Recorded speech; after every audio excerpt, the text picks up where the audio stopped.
The grand hall of the alien court shimmered with cold, metallic brilliance, its towering columns humming faintly with energy as nobles from a dozen star systems gathered to witness what they believed would be nothing more than a moment of amusement. A trivial diversion in the otherwise calculated and ruthless reign of King Virex, the so-called supreme sovereign of the outer spiral, whose reputation for cruelty was matched only by his twisted sense of humor. And as he leaned lazily against his throne, a smirk curling across his sharp, scaled face, he gestured toward the center of the chamber where a small, trembling figure lay chained. A dragon, but not the kind that inspired fear or reverence, not the majestic beasts of legend, but a broken, disabled creature, its wings uneven and scarred, one leg bent at an unnatural angle, its breathing shallow and uneven, its once proud scales dulled by neglect and suffering, and the court erupted into quiet, mocking laughter as the king's voice echoed across the chamber. "Behold," Virex declared, his tone dripping with amusement. "A creature that was meant to dominate the skies, reduced to this." His gaze shifted toward a human standing awkwardly at the edge of the room, clearly out of place among the alien nobility. A man in simple, worn clothing, his posture humble but steady, his eyes sharp with quiet intelligence. "And now," the king continued, "we will make this even more entertaining. Step forward, human." Dr. Elias Carter hesitated for only a moment before stepping forward, his boots echoing softly against the polished floor, his heart pounding in his chest but his expression controlled, professional, because he had seen suffering before, had dedicated his life to healing creatures others deemed unworthy, and though he had been summoned here under the pretense of a diplomatic request, he now understood the truth. He was part of a spectacle, a joke meant to entertain a cruel ruler and his court. "You are a veterinarian, are you not?" Virex asked, his voice laced with mock curiosity. Elias nodded. "Yes, your majesty." The title felt bitter on his tongue. "Excellent," Virex said, clapping his hands once, the sharp sound echoing like a command. "Then I gift this pathetic dragon to you. Heal it if you can. Or don't. Either way, I expect to be entertained." Laughter rippled through the court again, but Elias didn't react. His eyes had already found the dragon, and in that moment, everything else faded away. The mocking voices, the oppressive grandeur of the hall, the presence of the king himself. All that mattered was the creature before him. Slowly, carefully, he approached, kneeling beside the dragon without hesitation, ignoring the chains, the guards, the countless eyes watching him. Up close, the damage was worse than it had appeared from a distance. The dragon's breathing was labored, each inhale a struggle, its ribs faintly visible beneath its dull scales. One wing was twisted, the membrane torn and scarred beyond recognition, while the other hung limp, as if it had long since lost the strength to move.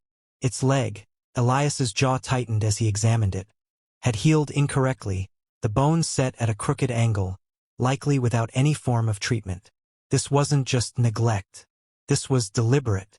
The dragon flinched as Elias's hand moved closer, its body tensing, a low, weak growl escaping its throat, a reflex born of fear rather than aggression. "It's okay," Elias murmured softly, his voice calm, steady, cutting through the tension like a quiet promise.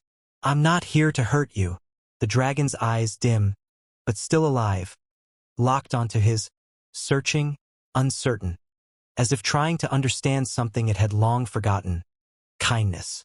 Elias moved slowly, deliberately, allowing the creature to adjust to his presence, his hand hovering just above its scales before finally making contact, gentle, reassuring.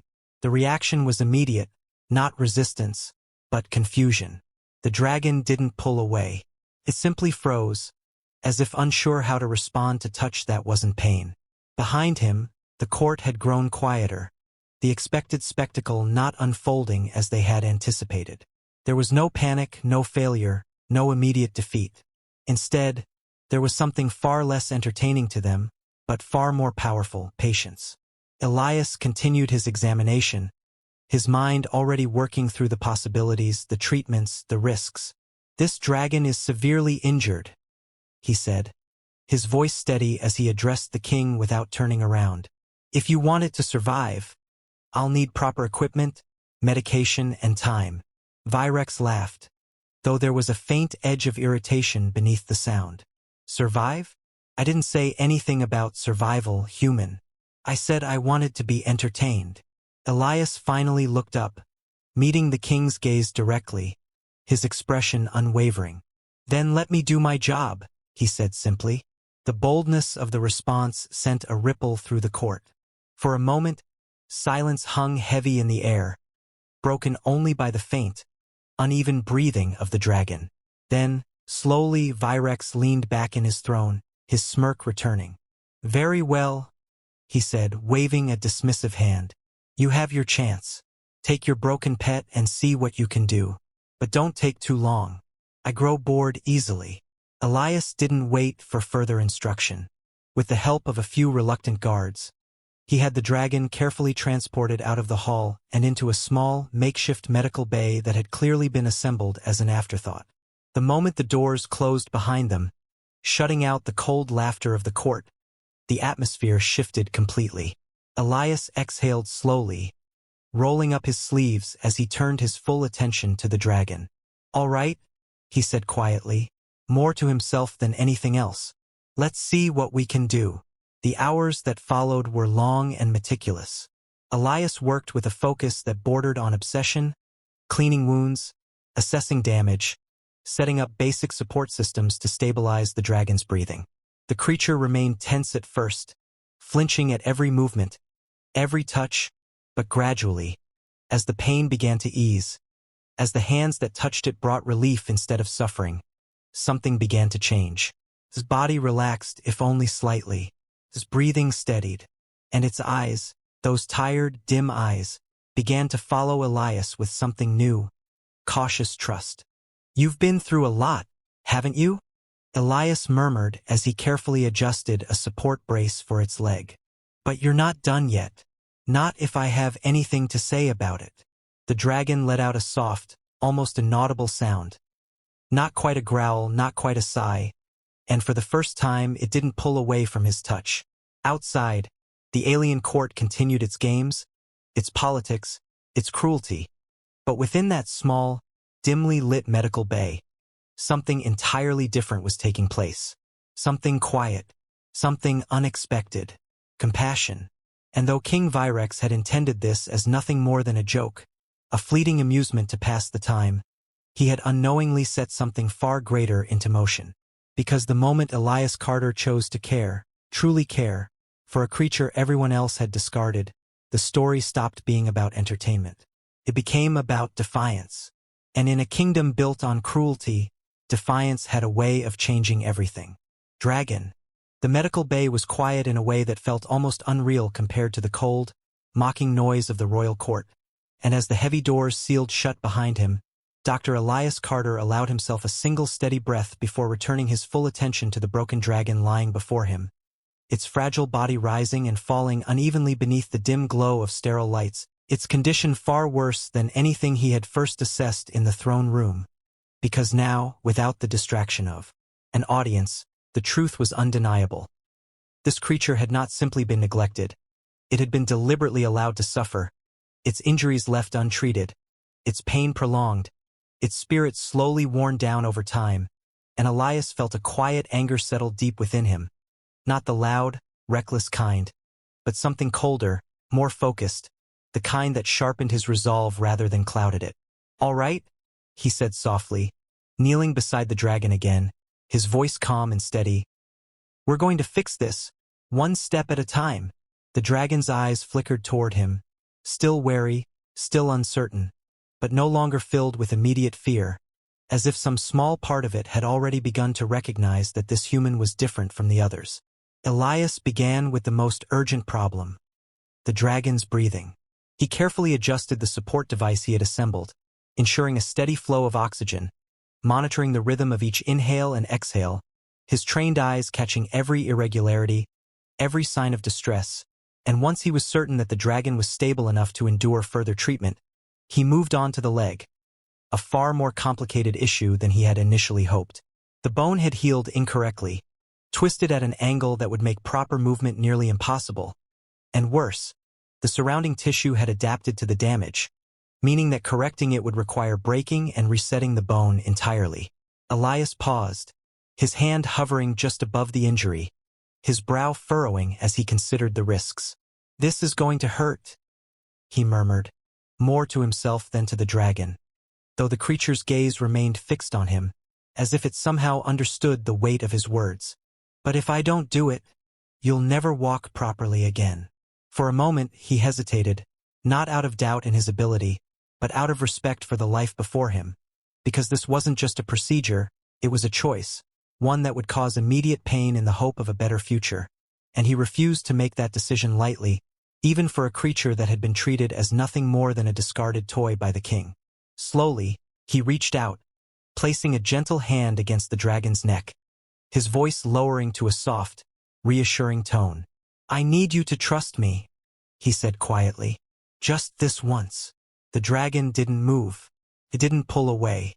It simply watched him, its breathing shallow but steady, and after a long moment, its body relaxed. Just slightly, but enough. Elias nodded to himself. That was all the permission he needed. The procedure was delicate and precise, his movements controlled, efficient, every action guided by years of experience and an unshakable determination to give this creature a chance at something better. And though the dragon's body tensed as the pain flared, a low, strained sound escaping its throat, it didn't lash out, didn't struggle the way Elias had expected. Instead, it endured, its eyes locked onto his, as if anchoring itself to his presence, to his voice, to the strange, unfamiliar sense of safety he represented. "That's it?" Elias murmured, working quickly to set the bone correctly, securing it with a brace designed to hold it in place as it healed. "You're doing great. Just a little more." When it was finally done, Elias leaned back slightly, exhaling slowly as he assessed his work, ensuring that everything was stable, that the dragon's condition hadn't worsened, and as he reached out to gently adjust the creature's position, he felt something unexpected, a faint, trembling pressure against his arm. He froze for a moment, glancing down to see the dragon's head resting lightly against him, its eyes half closed, its breathing still uneven but calmer than before. It was leaning on him, not out of weakness alone but out of something else. Trust. Elias swallowed, a quiet weight settling in his chest as he carefully shifted his position to support the dragon more comfortably, his hand moving instinctively to rest against its neck, his fingers brushing lightly over its scales in a slow, soothing motion. "Yeah," he said softly, almost to himself. "You're not alone anymore." Hours passed, the steady rhythm of treatment and care replacing the chaos of the outside world, and with each passing moment, the dragon's condition improved, if only slightly, its breathing becoming more regular, its body less tense, its eyes no longer filled with constant fear, and as Elias worked, he spoke to it. Not because he expected it to understand every word, but because silence felt wrong, because no creature should have to endure pain alone without at least the comfort of a voice beside them. "You know," he said at one point, carefully cleaning one of the smaller wounds along its wing. "Back home, I've treated all kinds of animals, big ones, small ones, scared ones, angry ones. But I've never seen anything like you." The dragons I shifted slightly, focusing on him, and Elias smiled faintly. "Guess that makes you special." By the time he finished addressing the worst of the injuries, exhaustion had begun to creep into his movements, but he ignored it, pushing forward, checking every detail, every wound, every sign of progress, until he was finally satisfied that the dragon was stable enough to rest. He adjusted the blankets around it, ensuring that it was warm, comfortable as possible given the circumstances, and as he stepped back, he noticed something else that made him pause. The dragon wasn't watching the door anymore. It wasn't tracking every movement with anxious vigilance. His attention was on him, only him, and in that moment, Elias realized something that made his chest tighten slightly. This creature had chosen him, not because it had any other option, but because, for the first time in its life, someone had given it a reason to. Outside the medical bay, word had already begun to spread through the court, whispers of the human who had not failed, who had not broken under pressure, who had not turned the king's cruel joke into a spectacle of failure, but instead into something far more unsettling. A quiet act of defiance, a refusal to treat the dragon as disposable, and though King Virex had initially dismissed the entire situation as unimportant, as nothing more than a passing amusement, those whispers had begun to reach even him.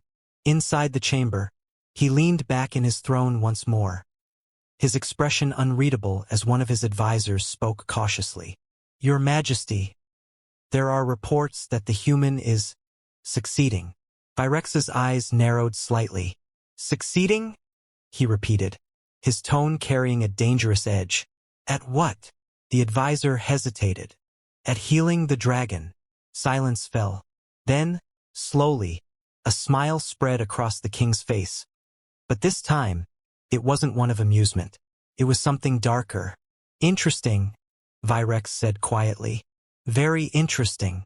Back in the medical bay, Elias had no idea that the king's attention had shifted, that what had once been a joke was now becoming something far more dangerous, something far more complicated, because all he could see was the dragon resting peacefully for the first time, its breathing steady, its body no longer trembling with constant pain, and as he pulled a chair closer, sitting down beside it, he allowed himself a small, tired smile.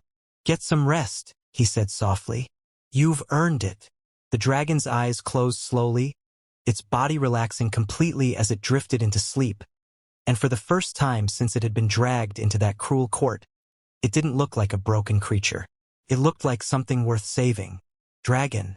The quiet within the medical bay did not last, because beyond its sealed doors the atmosphere of the alien court had begun to shift in ways subtle at first, then increasingly dangerous, as whispers turned into curiosity, curiosity into suspicion, and suspicion into something far more volatile. And though Dr. Elias Carter remained focused entirely on the fragile life resting before him, unaware of the growing storm outside, the consequences of his compassion were already unfolding in the shadows of King Virex's empire, where cruelty was law and kindness was seen not as strength, but as defiance. The dragon stirred sometime later, its breathing deeper now, more stable than before, its injured body still weak but no longer on the edge of collapse. And when its eyes slowly opened, they were clearer than they had been at any point since Elias had first seen it, no longer clouded entirely by pain and fear, but carrying something faint, fragile, and unfamiliar awareness. Elias noticed immediately, leaning forward slightly, his expression softening. "Hey," he said quietly, "welcome back." The dragon didn't flinch this time. It simply watched him, its gaze steady, studying his face as though trying to understand what kind of being would choose to help instead of harm, and after a long moment it shifted, just slightly.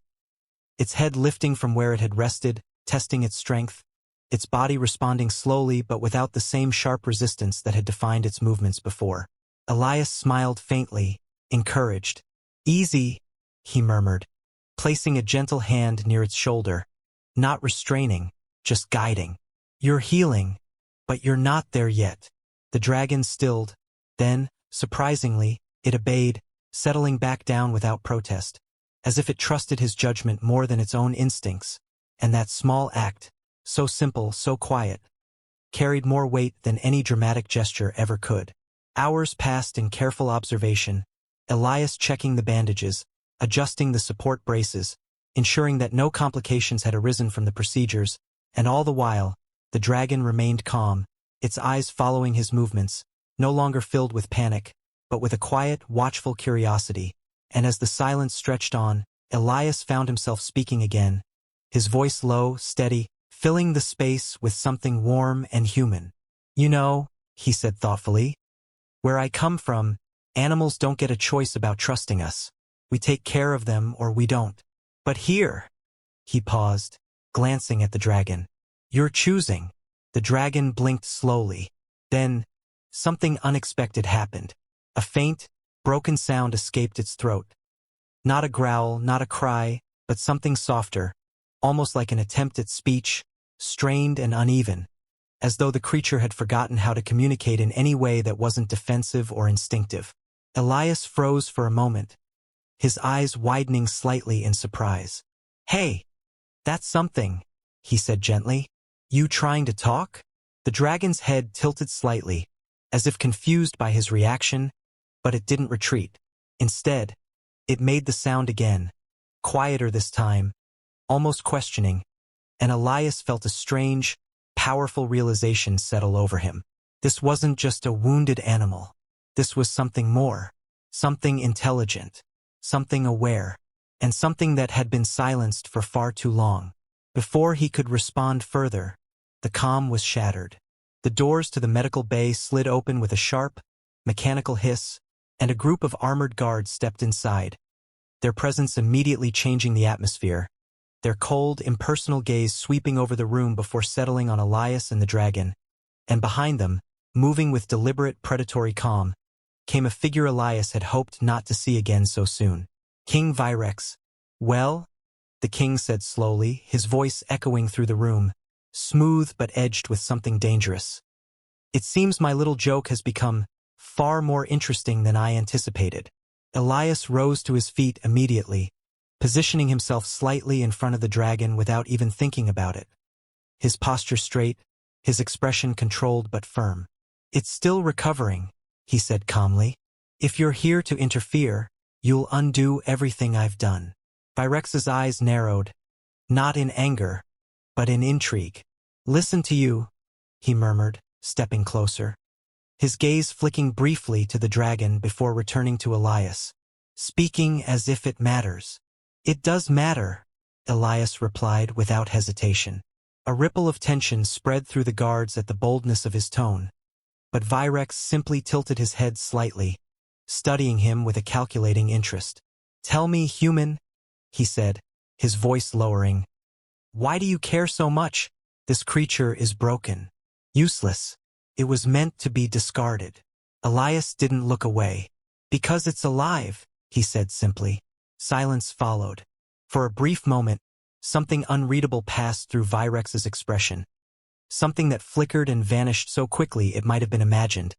But then the familiar cold amusement returned, curling at the edges of his mouth. "Alive," he repeated softly. "Such a simple standard."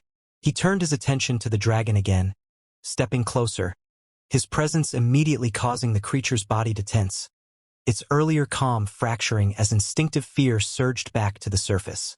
Elias noticed instantly, shifting slightly to block the king's direct line of approach. "Don't," he said firmly. The room froze, the guards stiffened, and Virex stopped. Slowly, very slowly, the king's gaze moved back to Elias, the air between them thick with tension. "You are remarkably bold for someone so fragile," Virex said quietly. "And you're used to people not saying no," Elias replied. Another silence, longer this time, heavier. Then, unexpectedly, Virex laughed. Not loudly, not mockingly, but with a low, genuine amusement that sent an uneasy ripple through everyone in the room. "Perhaps I am," he admitted, "which makes this refreshing." He took a step back, his interest clearly piqued rather than angered. "Very well, human. Continue your work." Elias didn't relax. "Without interference," he added. Virex's smile sharpened slightly. "Careful," he said softly. "You're starting to make demands." "I'm stating what's necessary," Elias replied. For a moment, it seemed like the tension might snap, that the king's patience might run out. But instead, Virex simply studied him, then gave a small, dismissive wave of his hand. "Fine," he said. "For now." He turned to leave, the guards following immediately, but just before he reached the door, he paused, glancing back over his shoulder. "But understand this, human," he added, his voice dropping to something colder. "If that creature survives, it will no longer be just a joke." Then he was gone. The doors closed, and the room fell silent once more. Elias stood there for a moment, his muscles tense, his mind racing as he processed what had just happened, before slowly turning back to the dragon, whose body was still trembling slightly from the king's presence. "Hey!" he said softly, kneeling down again, his voice gentle, grounding. "It's okay. He's gone." The dragon's eyes locked onto his, fear still lingering, but beneath it, something stronger remained. The fragile trust they had built together, not broken, Not lost, just shaken. Elias reached out carefully, resting his hand against its neck once more. "I'm here," he said quietly, "and I'm not letting anything happen to you." The dragon's breathing began to steady again. Slowly, gradually, and as it leaned, just slightly, into his touch, Elias realized something that sent a quiet, resolute determination through him. This was no longer just about healing. This was about protecting. Because in a place where compassion was seen as weakness, where cruelty was power, choosing to care had made him something dangerous. And if King Virex had truly begun to take an interest, then whatever came next would test not just his skill as a healer, but his strength as a human who refused to give up on a life everyone else had already abandoned. Dragon. The silence that followed King Virex's departure was not the same as before, because now it carried weight. A lingering tension that settled deep into the walls of the medical bay, and Dr. Elias Carter could feel it in the way the dragon's body remained slightly rigid beneath his hand, in the way its breathing, though steady, no longer held the same fragile peace it had just begun to trust, and he understood immediately that something had changed, not just in the court outside, but in the nature of what he had become part of, because this was no longer a simple act of healing, no longer just a quiet rebellion against cruelty, but something far more dangerous, something that had drawn the direct attention of a king who did not tolerate defiance for long. Still, Elias did not step back, did not hesitate, because the small, trembling life before him mattered more than the unseen threats gathering beyond those sealed doors. And so he focused, grounding himself in the one thing he could control: care. "It's all right," he murmured softly, his hand resting gently along the dragon's neck, feeling the subtle tension beneath its scales begin, slowly, to ease again. "You're safe right now. I've got you." The dragon's eyes, still reflecting the lingering fear of Virex's presence, remained fixed on Elias, searching, measuring, as if weighing whether that promise could truly be trusted, and after a long moment, its body shifted just slightly closer, a small, almost imperceptible movement that spoke volumes, because despite everything, the pain, the neglect, the fear, it was choosing, once again, to trust him. Elias exhaled quietly, relief threading through his chest, and returned to his work, checking the braces, adjusting the support systems, ensuring that the earlier progress had not been undone. And though the threat of the king lingered heavily in his mind, he refused to let it interfere with the precision of his care. Every movement remained deliberate, every touch gentle, every decision guided not by fear, but by the simple, unwavering goal of helping this creature heal. Hours passed, and the dragon grew stronger in small but undeniable ways.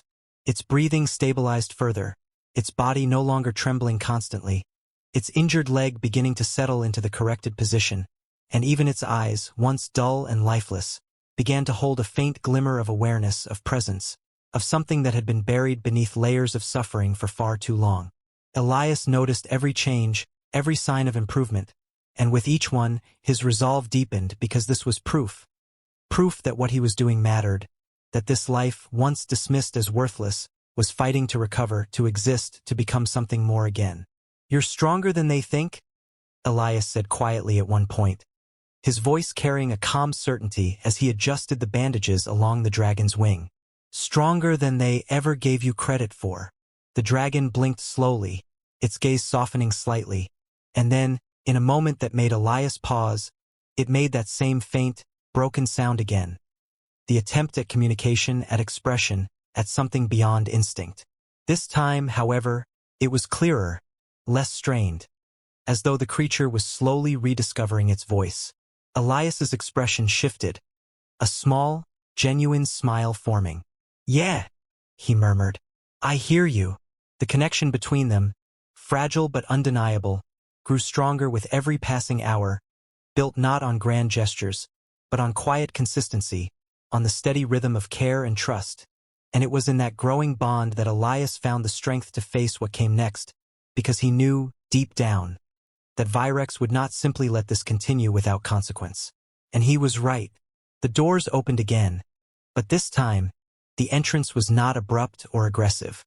It was deliberate, controlled, a silent declaration of authority rather than force. Elias didn't need to look up immediately to know who had returned, but he did anyway, meeting the cold, calculating gaze of King Virex as the ruler stepped into the room alone, without guards, without spectacle.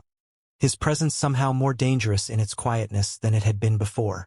"I see progress," Virex said, his voice low, measured, as his eyes moved over the dragon, taking in the changes with an intensity that suggested more than simple curiosity. Elias stood slowly, positioning himself once again between the king and the dragon, though his posture was less confrontational this time, more controlled, more deliberate. "It's recovering," he said evenly. "It just needs time." Virex tilted his head slightly, studying both of them, the human and the dragon, as if trying to understand something that did not fit within his expectations. "Fascinating," he murmured. "A creature that was ready to die, now clinging to life." His gaze shifted to Elias. "Because of you. Because someone finally helped it," Elias replied. Another pause. Then, slowly, something unexpected happened. Virex stepped closer. Not with the intent to intimidate, not this time, but with a strange, almost cautious curiosity. And as he did, the dragon tensed again, its body instinctively recoiling, its fragile trust shaken by the presence of the one who had allowed its suffering. Elias reacted immediately, placing a steadying hand against the dragon's neck. "Easy," he said softly. "I'm here." The dragon's breathing hitched, then steadied. Virex watched that exchange closely, his expression shifting ever so slightly, something thoughtful replacing the usual cold amusement. "It listens to you," he observed. "It trusts me," Elias corrected. The distinction hung in the air. For a long moment Virex said nothing, his gaze moving between them, analyzing, calculating, and then, finally, he spoke again, his voice quieter than before. "Do you know what this creature is?" Elias frowned slightly. "A dragon," he said. Virex's eyes narrowed faintly. "Not just any dragon," he said. "This one was born of a royal bloodline." The words landed heavily.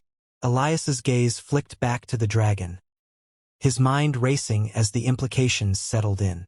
This wasn't just a discarded creature. This was something far more significant, something that, under different circumstances, would have been treated with reverence rather than cruelty. "Then why?" he started, but Virex cut him off with a slight raise of his hand. "Because it was flawed," the king said simply. "Weak, broken, unworthy of its lineage." Silence followed. Elias felt something tighten in his chest, a quiet anger rising again. But this time, it was stronger, sharper, because now he understood the full extent of what had been done. This dragon hadn't just been neglected. It had been rejected, cast aside by its own kind for not meeting their expectations. "It's not unworthy," Elias said firmly. Virex's gaze snapped back to him. "No, no," Elias repeated. "It's alive. It's fighting. That's more than enough." For a moment, it seemed like the king might react with anger, might lash out at the defiance in those words. But instead, something far more unsettling happened. Virex smiled, but not the cruel, mocking smile Elias had seen before. This one was different, thoughtful, measured. "Perhaps," Virex said slowly, "I misjudged the entertainment value of this situation." Elias didn't respond.